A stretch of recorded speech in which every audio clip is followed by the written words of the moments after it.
হরে কৃষ্ণ। মৃত্যুর সময় আমাদের সাথে কোন 5টি জিনিস যায় তা আপনাদের শোনাবো। আমরা টাকা পয়সা, ব্যাংক ব্যালেন্স, সোনা কত বানিয়ে রাখি, কিন্তু একটু ছুঁচো নিয়ে যেতে পারি না মৃত্যুর সময়। কোন 5টি জিনিস যায় তা আপনারা শুনুন।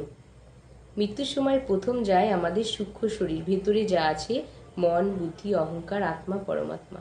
বাইরেকার শরীরটা তো ক্ষিতি অব তেজ, মরুদ, ব্রহ্ম, জল, মাটি, বায়ু, অগ্নি দিয়ে তৈরি, যা এখানেই মিশে যায়। আর দ্বিতীয় যাবে পাপ পুণ্যের ফল। পুণ্য কি? আপনি কোনো মেয়ের বিয়েতে কিছু টাকা দিলেন, পুণ্য করলেন। কোনো হসপিটাল বানানোতে কিছু টাকা দিলেন, পুণ্য করলেন। আর পাপ কোনটা? ধরুন কারোর গলা কাটছেন, পাপ। তো আপনি কত মাছ মাংসের গলা কাটছেন, ছাকা তেলে ভাজছেন আর খাচ্ছেন।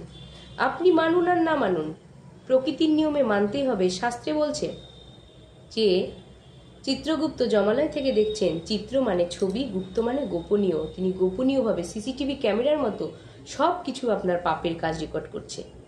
মৃত্যুর পরে আপনাকে সেখানে বারবার ওই সূক্ষ্ম শরীরের গলা কাটা হবে আর আপনাকে যন্ত্রণা দেওয়া হবে। এখানে তো আমাদের একবার গলা কাটলে আর জোড়া লাগে না, একবারই যন্ত্রণা ভোগ করছি।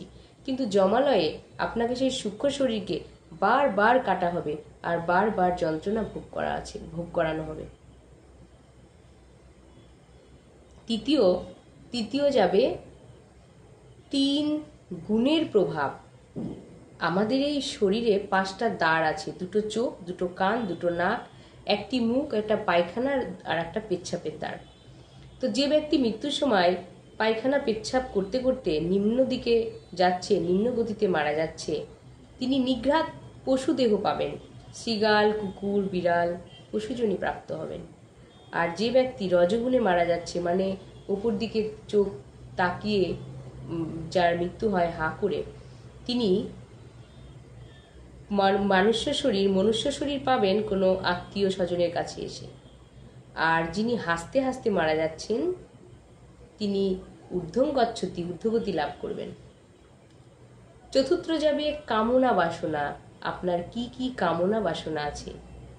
ধরুন কামনা বাসনা, আপনার মৃত্যু হচ্ছে, বাড়িটা তো হলো না, এখনো বাড়িটা রং করা হলো না, এই সব কামনা বাসনা। তো কামনা বাসনা আপনার যদি থাকে, তাহলে সেই কামনা বাসনাতে আপনি পরবর্তী দেহ লাভ করবেন।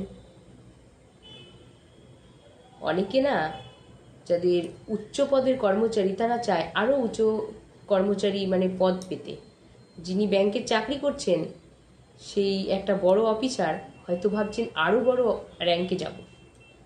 সেটা টাকার প্রতি আসক্তি। তো ভগবান দয়ালু, তিনি তাকে পরবর্তীতে সেই পদেই দেবেন। কি করবেন? সেই বড় র্যাঙ্কের চেয়ারটাতেই ছাড়পোকা করে রাখবেন।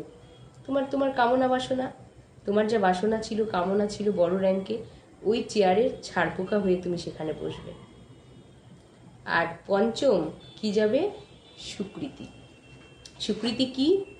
ধরুন আপনি কোনো ব্যক্তিকে হসপিটালে নিয়ে যাবেন, তো সেই ব্যক্তিকে হসপিটালে পৌঁছে দিলেন, তিনি অসুস্থ, এটা আপনার পুণ্যর মধ্যে পড়ে। কিন্তু আরেকজন ব্যক্তিকে হসপিটালে পৌঁছে দিয়ে আসলেন, তিনি গলায় মালা আছে, কপালে তিলক করেন, ভগবানের নাম জপ করেন, বিষ্ণু সম্বন্ধীয় যা কিছু, সেগুলোই স্বীকৃতি। আপনি একজন বৈষ্ণবকে সাহায্য করলেন, সেটা পুণ্য নয়। চিত্রগুপ্ত লিখে রাখবে, লেখ স্বীকৃতি। এই স্বীকৃতি আবার জ্ঞাতসারে হয়, অজ্ঞাতসারে হয়। জ্ঞাতসারে মানে ধরুন আপনি কোথাও গেছেন, তো সেখানে প্রসাদ দিচ্ছে, তো সেই খিচুড়ি প্রসাদটা খাচ্ছেন আর বলছেন খিচুড়ি লবণ হয়নি। তো আপনি ভাবছেন খাবার, কিন্তু সেটা প্রসাদ, আপনি না জেনে প্রসাদ খাচ্ছেন, এটা আপনার স্বীকৃতি।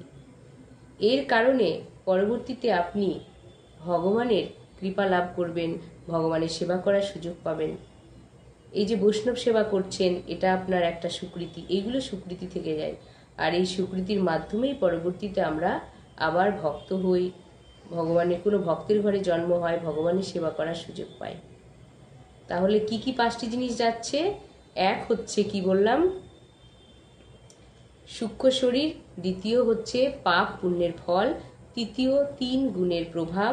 চতুর্থ কামনা বাসনা। পঞ্চম স্বীকৃতি। হরে কৃষ্ণ।